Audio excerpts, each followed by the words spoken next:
As coisas de Deus são muito interessantes, né? Não é a primeira vez que o Dirceu ele coloca uma canção que tem tudo a ver com o texto de hoje. Então a canção que nós cantamos por último hoje é o texto que está aqui hoje, que eu vou ler para vocês daqui a pouco. Está em Romanos capítulo 12, versículos 1 e 2, que diz assim: abra sua Bíblia ou conecte o seu celular. Hoje não é mais só Bíblia, né? É a Bíblia no celular também. E não é pecado não, viu, gente? Eu particularmente gosto mais da Bíblia escrita, mas não é pecado usar o celular com a sua Bíblia. Diz assim, capítulo 12 de Romanos: portanto, meus irmãos, por causa da grande misericórdia divina, peço que vocês se ofereçam completamente a Deus, como um sacrifício vivo, dedicado ao seu serviço e agradável a Ele. Esta é a verdadeira adoração que vocês devem oferecer a Deus. Não vivam como vivem as pessoas desse mundo, mas deixem que Deus os transforme por meio de uma mudança completa da mente de vocês. Assim, vocês conhecerão a vontade de Deus, isto é, aquilo que é bom, perfeito e agradável a Ele. Vamos orar? Deus, estamos diante de um texto tão profundo e tão precioso da Tua palavra. E só o Teu Espírito tem o poder de nos fazer entender o que o Senhor deseja nos dizer nessa manhã através desse texto. Fala-nos, Pai, agora. Eu te peço em nome de Jesus. Amém. O capítulo anterior, e é importante a gente entender um pouquinho do que Paulo está dizendo no capítulo 11 da carta aos Romanos. Paulo vem falando sobre a realidade da misericórdia de Deus.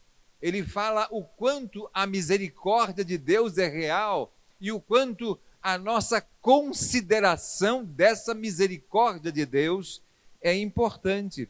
Paulo fala que até os judeus, povo escolhido de Deus lá em Abraão, que criam que poderiam agradar a Deus através da obediência aos sacrifícios da lei, até esse povo desobedeceu a Deus para que eles pudessem entender que apenas pela misericórdia de Deus eles poderiam chegar até Deus. Poderia ser que os judeus pensassem, não, nós podemos chegar até Deus pela obediência à lei, mas eles pecaram, não obedeceram, desobedeceram, e Deus providenciou isso para que eles pudessem entender que só pela misericórdia de Deus. Você sabe o que é misericórdia? O que é misericórdia? Misericórdia é diferente de graça. Graça é uma coisa, misericórdia é outra. Misericórdia é Deus não nos dar aquilo que nós merecemos. O que é que nós merecemos? Merecemos o quê? Como seres humanos, pecadores, morte eterna, separação eterna de Deus. É isso que nós merecemos pelo nosso pecado. Mas Deus, como é misericordioso, nos salva. Perdoa os nossos pecados e nos salva. E Paulo queria que todos entendessem, Deus queria que todos entendessem isso. Portanto, judeus e não judeus como nós, apenas podemos chegar até Deus por causa da misericórdia e não por aquilo que nós podemos fazer, por aquilo que nós podemos confirmar. Então Paulo diz, pois Deus, está em Romanos capítulo 11, versículo 32, pois Deus fez com que todos se tornassem prisioneiros da desobediência, a fim de mostrar misericórdia a todos. Deus quis que todos se tornassem prisioneiros da desobediência, a fim de mostrar misericórdia a todos, a fim de que todos entendam que apenas pela misericórdia de Deus podemos nos relacionar com Ele. Não há nada que eu possa fazer, não há nada que você possa fazer, nada da nossa competência, da nossa performance, que agrade a Deus. Porque ninguém consegue ser perfeito. Ninguém consegue não pecar. Nós somos desobedientes ao que Deus deseja. E por isso, só através da misericórdia de Deus podemos chegar até Ele. A misericórdia de Deus é algo um tanto quanto estranho para nós. Para nós que vivemos numa sociedade onde as pessoas lutam por merecer. E é nessa busca de merecimento, é essa busca que faz com que as pessoas se movam pela vida. É todo mundo querendo merecer alguma coisa. No seu trabalho, você quer merecer uma função maior, você quer trabalhar bem para ter merecimento. Em tudo que você faz, você busca merecimento. Então, para nós, que vivemos numa sociedade onde o merecimento é a busca de todos, é um tanto quanto estranho entender a misericórdia de Deus. E é por isso que o apóstolo Paulo, no capítulo 11 de Romanos, versículos de 33 a 36, ele fala do quanto Deus é diferente, do quanto Deus é maior. Ele diz assim: como são grandes as riquezas de Deus, como são profundos o seu conhecimento e a sua sabedoria. Quem pode explicar as suas decisões? Quem pode entender os seus planos? Como dizem as Escrituras Sagradas, quem pode conhecer a mente do Senhor? Quem é capaz de lhe dar conselhos? Quem já deu alguma coisa a Deus para receber dele algum pagamento?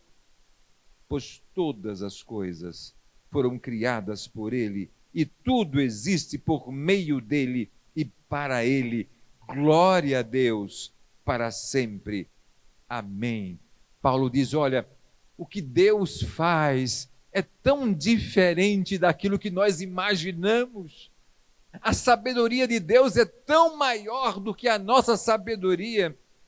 A mente de Deus é tão mais profunda do que a nossa mente, que nós jamais entenderíamos com precisão a misericórdia de Deus. Como é que alguém olha para mim, pecador, e diz: eu vou salvá-lo, eu amo você, e eu vou providenciar uma forma de você ser salvo, redimido do seu pecado, perdoado do seu pecado. Como alguém faz isso? Mas Deus faz. É por isso que Paulo fala, é tão maior que nós não conseguimos entender. Reconhecer essa misericórdia de Deus, sermos gratos a Deus por ela, é a condição de nos relacionarmos com Deus e nos oferecermos completamente a Ele. É o que o texto do capítulo 12, que nós chegamos agora, nos diz. Portanto, meus irmãos, por causa da grande misericórdia de Deus, por considerar a misericórdia de Deus, ofereçam-se completamente a Deus, como um sacrifício vivo, dedicado ao seu serviço e agradável a Ele. Esta é a verdadeira adoração que vocês devem oferecer a Deus. Reconhecer essa misericórdia, sermos gratos a Deus por ela, é a condição para nos relacionarmos com Deus e nos oferecermos completamente a Ele, como um sacrifício vivo. Por que como um sacrifício vivo? Porque Deus queria dizer: através de Paulo, não como os sacrifícios de animais mortos que eram oferecidos na lei, que o próprio Deus prescreveu, mas agora é um sacrifício vivo. Depois de Cristo, é um sacrifício vivo. É o sacrifício de uma vida. É como a canção que nós cantamos: vem o Senhor minha vida oferecer como um sacrifício, como uma oferta de louvor, de amor e sacrifício ao Senhor. Esta é a verdadeira adoração. A verdadeira adoração não são os cânticos que nós cantamos aqui na igreja, embora seja maravilhoso cantar. Eu amo cantar. Eu amo adorar cantando. Eu amo louvar cantando. E você também gosta disso, que eu sei. Mas essa não é a verdadeira adoração. A verdadeira adoração é uma vida colocada diante de Deus. A verdadeira adoração é o nosso reconhecimento da misericórdia de Deus. E por sermos tão gratos a Ele, por sua misericórdia, nós nos entregamos completamente a Ele. Isso significa: creiam, confiem, entreguem-se a Deus de uma forma completa, não permitindo que nenhum aspecto da sua vida fique fora disso. Que nada fique fora. Completamente entregue, toda a sua vida entregue. E quem é o nosso exemplo disso, gente? Quem é o nosso exemplo dessa entrega? Jesus. Ele é o nosso exemplo. Ele se entregou completamente por confiar no Pai. Ele entregou a sua própria vida, porque esta era a vontade do Pai. E ele fazia não a vontade dele, mas a vontade do Pai. Capítulo 2, versículo 2 da carta aos Romanos, Paulo diz: não vivam como vivem as pessoas desse mundo, mas deixem que Deus os transforme por meio de uma mudança completa da mente de vocês. Assim, vocês conhecerão a vontade de Deus, isto é, aquilo que é bom, perfeito e agradável a Ele. Quando Paulo fala sobre a necessidade de transformar a nossa mente, ele se refere às crenças dos judeus sobre a forma de agradar a Deus por meio da obediência à lei, e também a nós mesmos, os não-judeus, que temos crenças que nos impedem de reconhecer Deus como Ele é e de nos relacionarmos com Ele. Quando Paulo fala, olha, transforme a sua mente, para que você possa reconhecer a misericórdia de Deus e entregar-se a Ele num sacrifício vivo, é preciso que a sua mente seja transformada. Sem que a nossa mente seja transformada, jamais nós conseguiremos nos entregar completamente a Deus.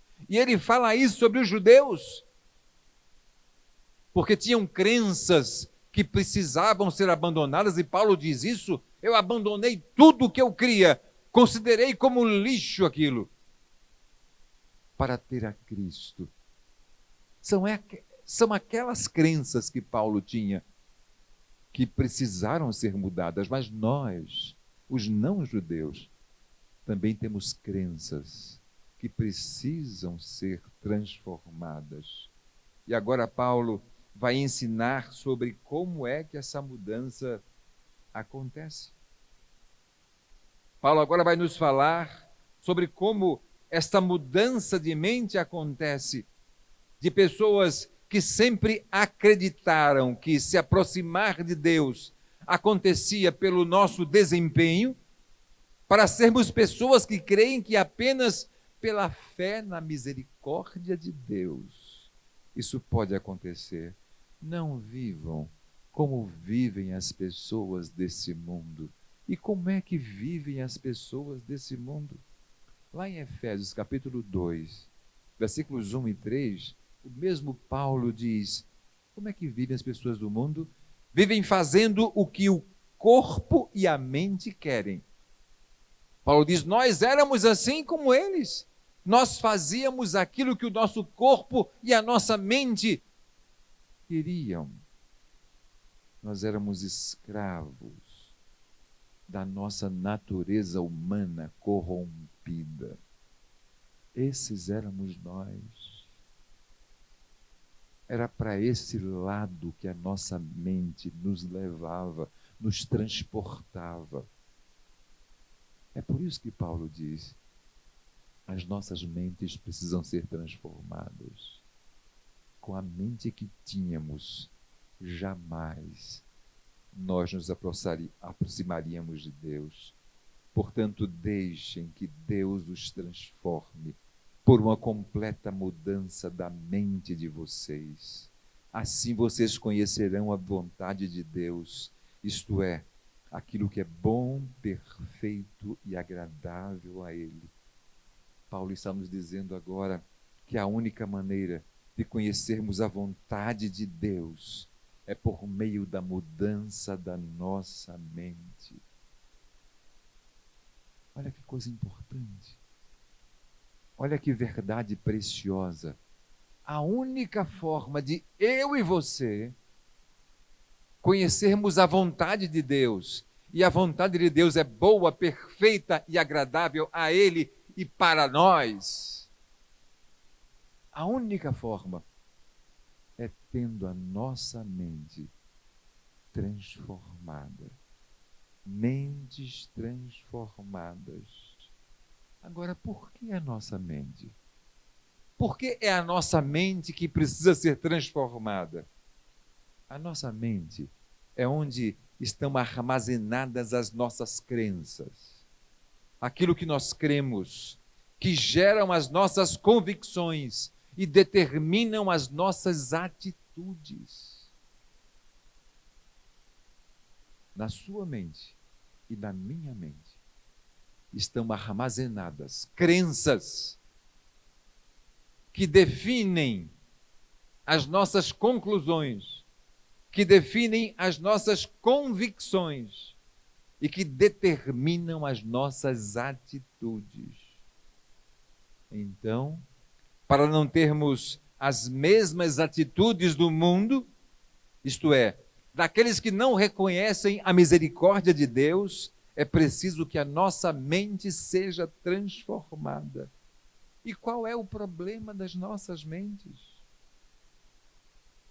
O grande problema de nossas mentes é que nós vivemos crenças que estão dentro da nossa mente. E essas crenças determinam as nossas atitudes. E essas crenças podem ser verdadeiras ou falsas. Podem ser verdades ou mentiras. Nós cremos em verdades e cremos em mentiras. E tanto as verdades quanto as mentiras geram atitudes da nossa vida. Por exemplo, eu me lembro que quando eu era pequeno, o meu pai, ele atravessava a rua comigo. Eu me lembro que com 9 anos de idade, eu fui estudar no Colégio Militar do Recife. E eu saltava do ônibus e tinha que atravessar uma rua movimentada para ir para o colégio. E o meu pai, a primeira vez que eu fui, ele pegou na minha mão e disse: filho, você precisa olhar para a direita e para a esquerda para atravessar a rua. E só quando não vier carro do lado esquerdo e do lado direito, você vai atravessar a rua rápido. Ainda hoje eu lembro disso. Eu não esqueci mais disso. E isso é verdade. É uma crença verdadeira que eu tenho. Eu preciso ter atenção quando cruzo a pé por uma rua. É uma crença verdadeira. Mas, por exemplo, imaginem que uma criança de 3 anos de idade, ela é mordida por um cachorro.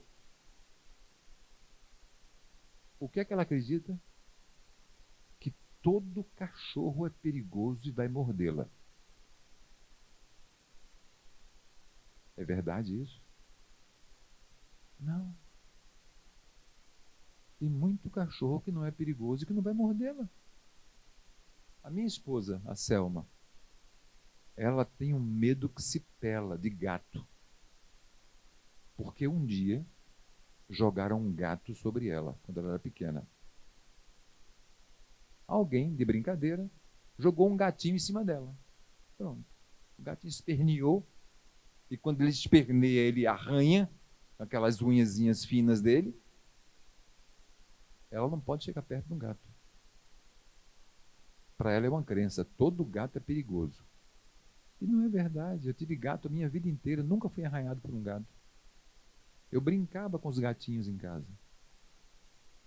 Olha, eu citei crenças banais, que não querem dizer muita coisa, mas são crenças, umas verdadeiras, outras falsas, que nós cremos. E a nossa vida é dirigida por essas crenças. Nós vivemos crenças que estão na nossa mente, essa é a questão. E ao longo das nossas vidas, nós vamos acumulando crenças que determinam as nossas atitudes. Agora, as crenças que mais importantes são para nós são as crenças que nós temos sobre Deus. Crenças sobre Deus. Na verdade, nossas crenças sobre Deus, elas interferem em todos os nossos relacionamentos. Com o próprio Deus, com nós mesmos e com a vida que nós levamos. As suas crenças a respeito de Deus movem a sua vida. Movem o seu relacionamento com Deus, movem o seu relacionamento com você mesmo e movem o seu relacionamento com as pessoas, com a vida.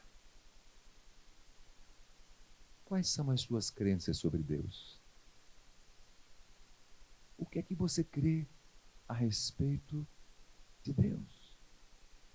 Quais são as suas crenças? Todos nós temos crenças sobre Deus, todos nós temos. Até mesmo o ateu, ele crê que Deus não existe, então ele crê alguma coisa sobre Deus, que Deus não existe. Todos temos crenças sobre Deus.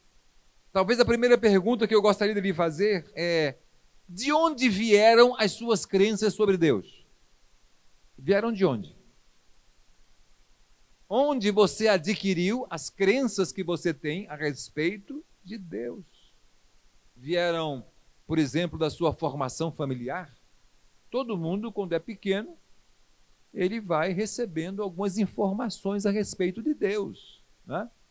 Então o papai e a mamãe falam: cuidado que Deus castiga, não faz isso.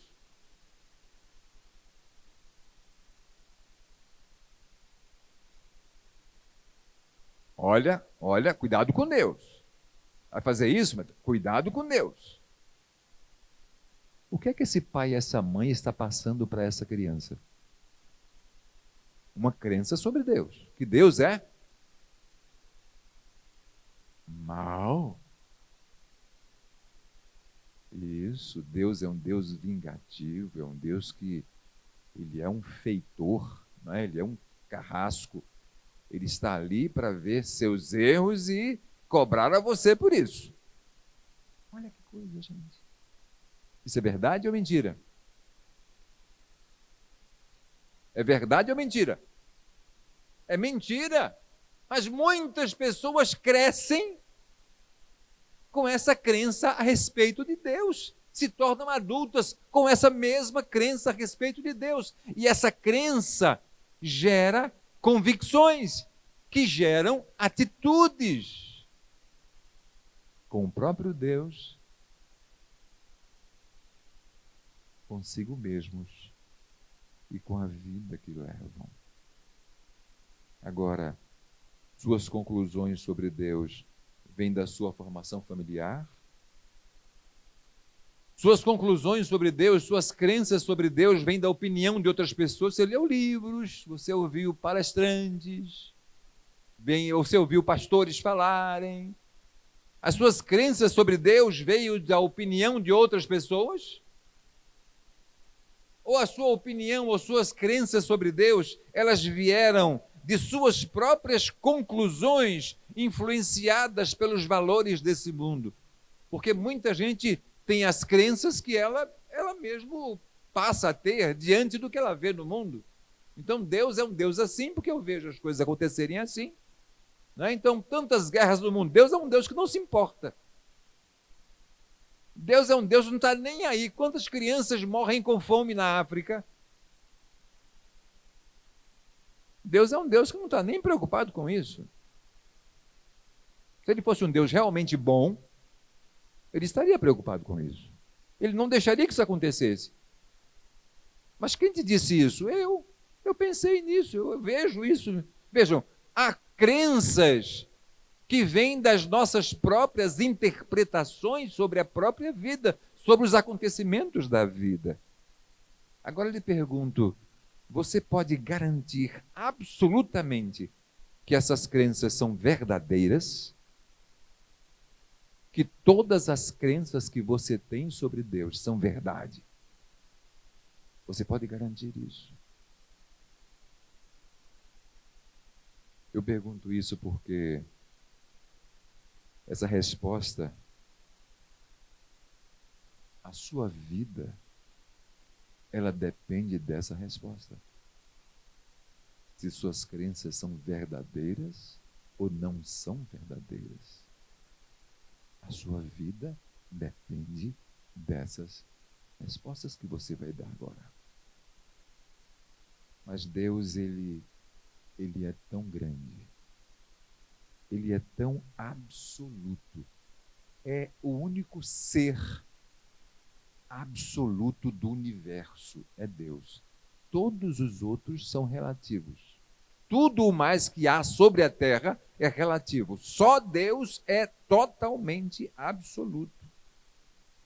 Deus é tão grande que a única forma de o conhecermos é através de quê? De sua revelação para nós.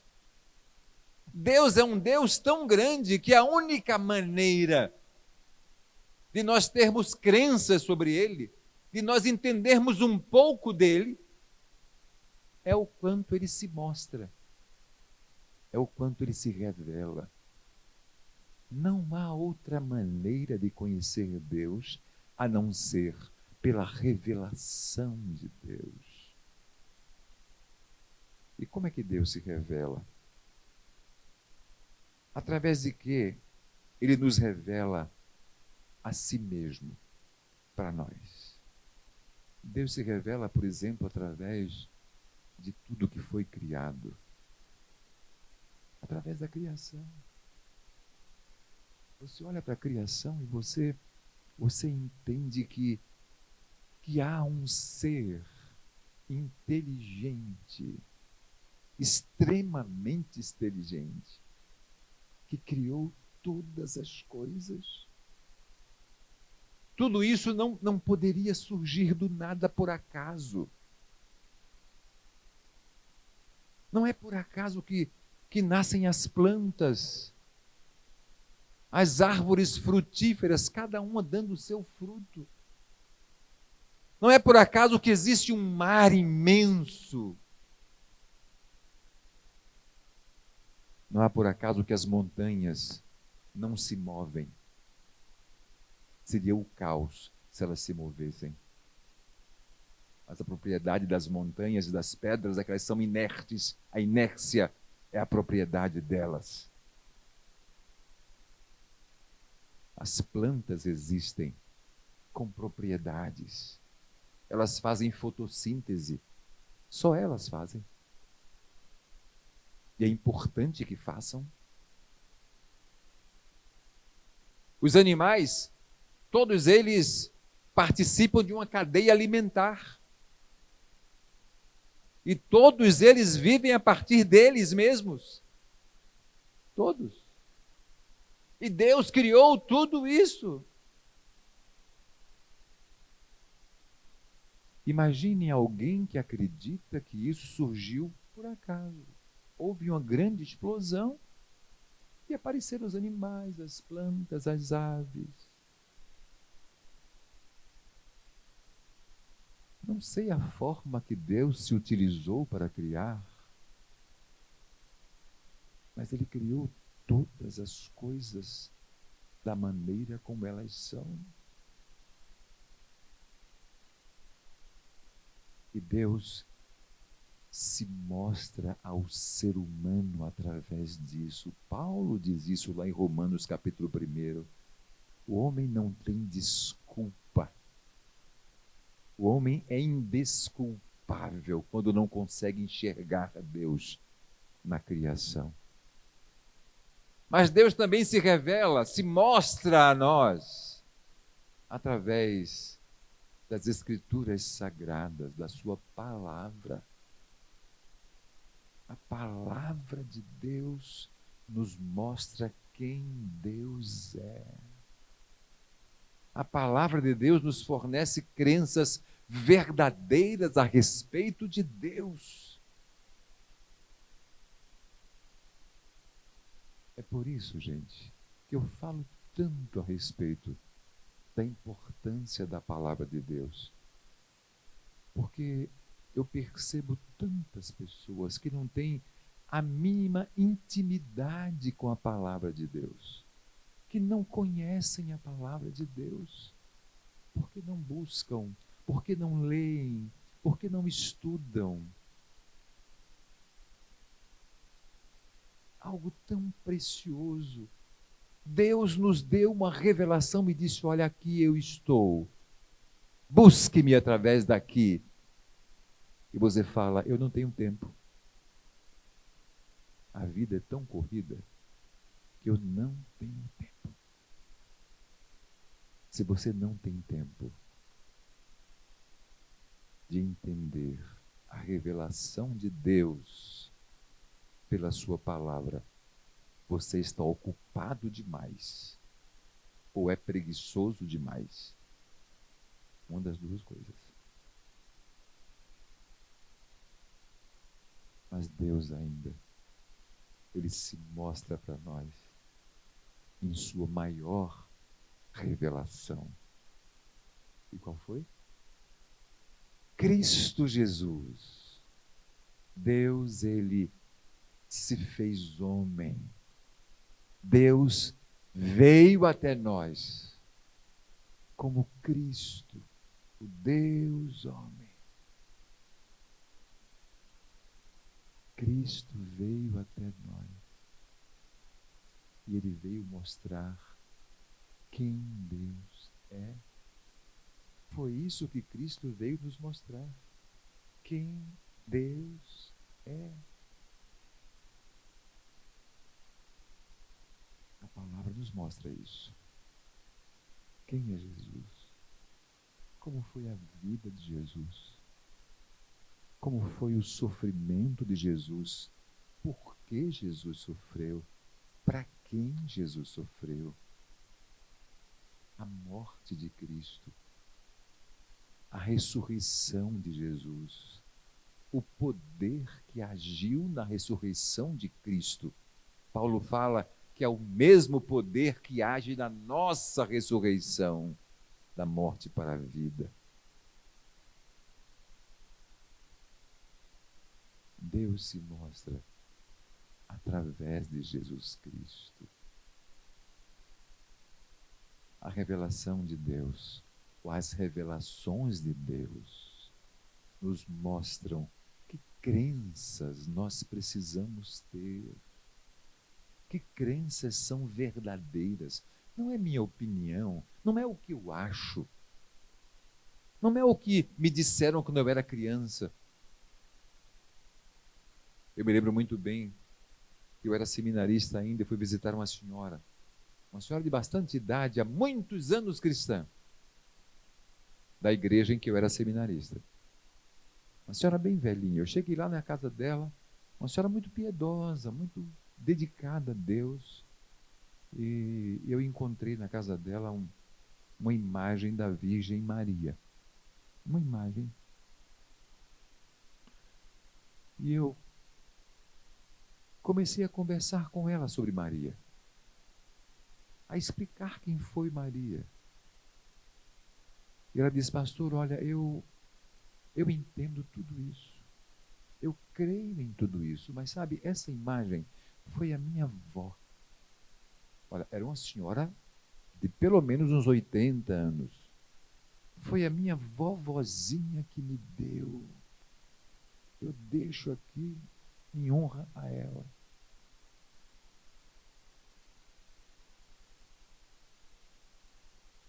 E então eu mostrei para ela, na revelação da palavra de Deus, o que a palavra de Deus sobre isso. Não farás para ti imagens de escultura, nem a ela servirás ou adorarás.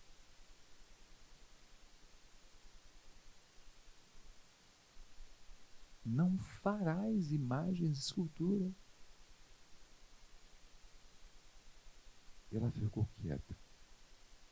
E eu me lembro que meses depois, eu voltei a visitá-la e aquela imagem já não estava mais lá. Ela entendeu a revelação de Deus e creu. Isso passou a ser uma crença. Em momento algum eu disse que ela deveria tirar. Eu simplesmente mostrei para ela o que a palavra de Deus revela. Mas ídolos não são somente imagens de escultura. Às vezes nós temos ídolos de nossas vidas. São pessoas, são coisas, são bens, é dinheiro, é posição, que são ídolos, que tomam o lugar que é de Deus.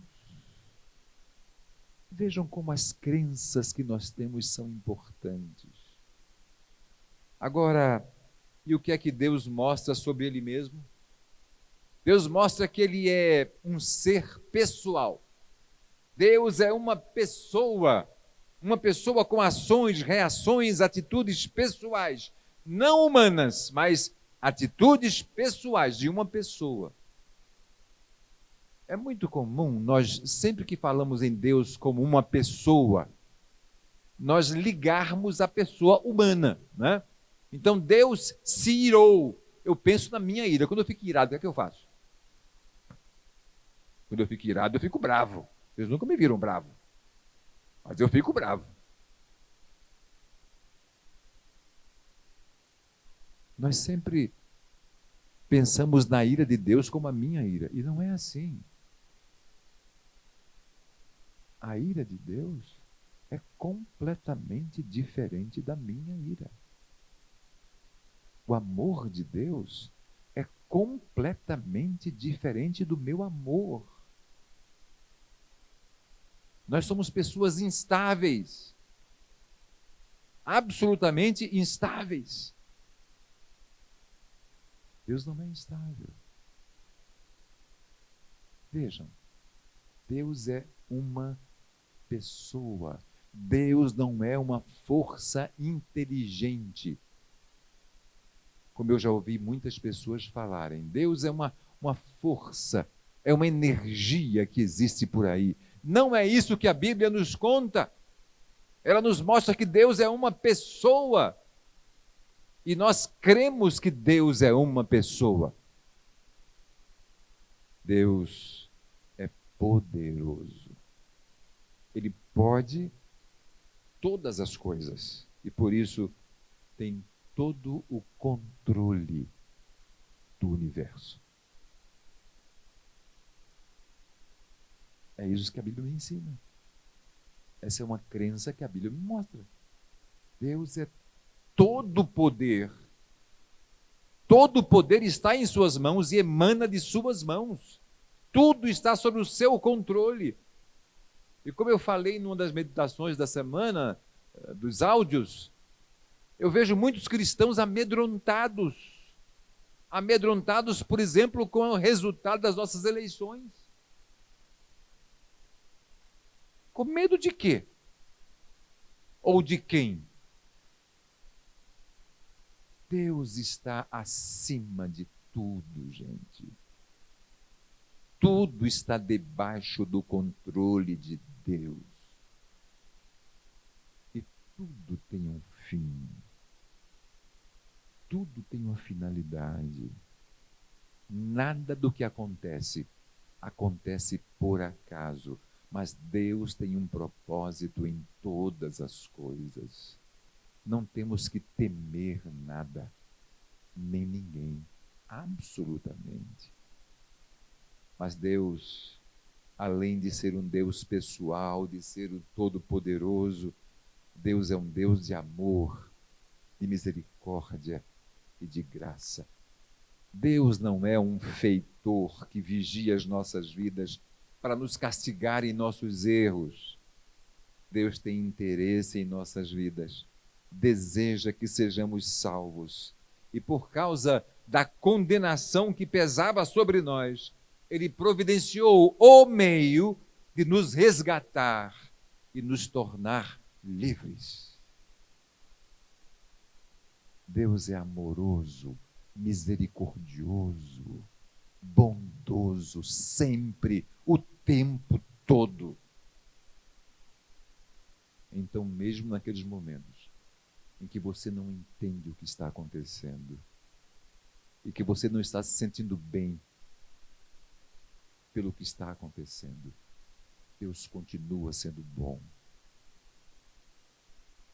Você não entende o porquê, mas Deus sabe. Deus conhece. Ele está no controle. Ele continua no comando. Deus é amor, misericórdia e graça. Tem interesse em nossas vidas e deseja que sejamos salvos. E por isso providenciou em Cristo, pagando o preço do nosso resgate e nos tornando livres. Aqueles que não são livres, que não se sentem livres hoje, é porque não entenderam quem é Deus. É porque tem crenças em suas mentes que não permitem que entendam a misericórdia de Deus. Mas Deus ainda é imutável e eternamente fiel. Deus não muda. Ele sempre foi o que é e sempre será o que é. Deus não muda em nada. Ele é fiel. Deus não muda e cumprirá todas as suas promessas reveladas em sua palavra. Você conhece as promessas de Deus para você? Elas estão na palavra de Deus. Se você não conhece a palavra de Deus, você não conhece essas promessas. Mas Deus vem cumprindo suas promessas e cumprirá todas elas, porque Ele é imutável e fiel. Nossas crenças sobre Deus nos levam a entender quem nós somos. Quem nós somos?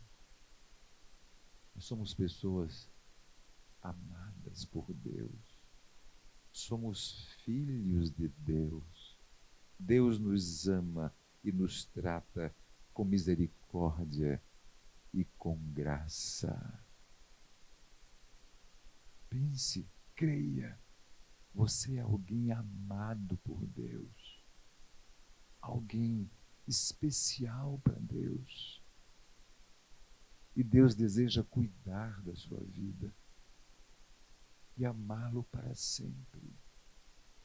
Para sempre. Essa é uma crença verdadeira sobre o nosso Deus e sobre nós.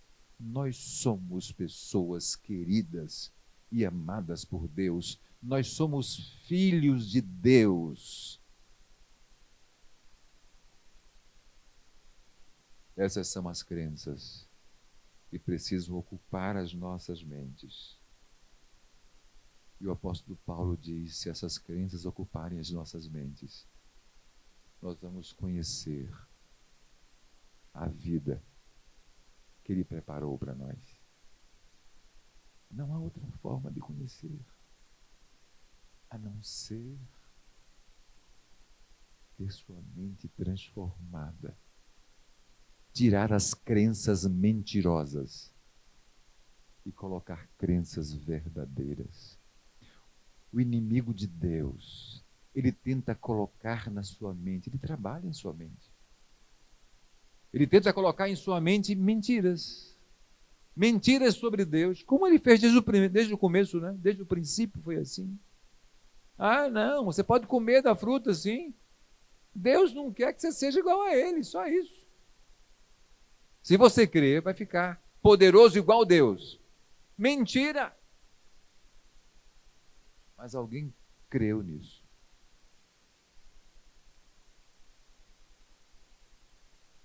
Muito cuidado com que o inimigo de Deus, através do mundo, tenta colocar na sua mente.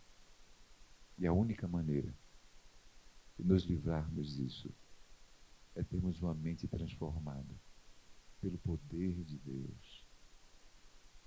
É conhecermos a revelação de Deus para nós. Quem é Deus? Quem somos nós? E qual a vida que Ele preparou para mim, para você. E mais uma vez eu quero concluir dizendo, o apóstolo Paulo fala para mim e para você, essa é a única maneira. Mente transformada é a única maneira de você conhecer a vida que Deus preparou para você. Deus preparou uma vida para mim e para você. Será que nós estamos vivendo essa vida?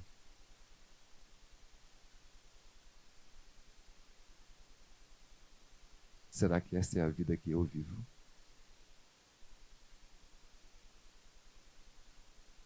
Ou eu vivo a vida crendo em algumas mentiras que me deixam ansioso, preocupado, triste, violento, infiel.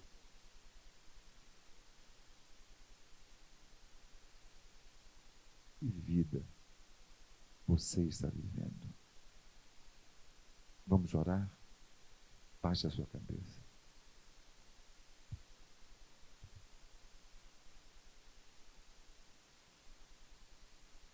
Obrigado, Senhor, porque a Tua palavra ela é tão esclarecedora. Obrigado a Deus porque a Tua palavra ela é translúcida e ela nos deixa enxergar o Senhor através dela. Obrigado pelas crenças que a Tua palavra nos mostra. Te peço a Deus que cada um de nós que aqui está, possamos ter as nossas mentes transformadas, que as mentiras sejam retiradas e as verdades confirmadas, e que nós possamos conhecer a vida que Deus preparou para cada um de nós.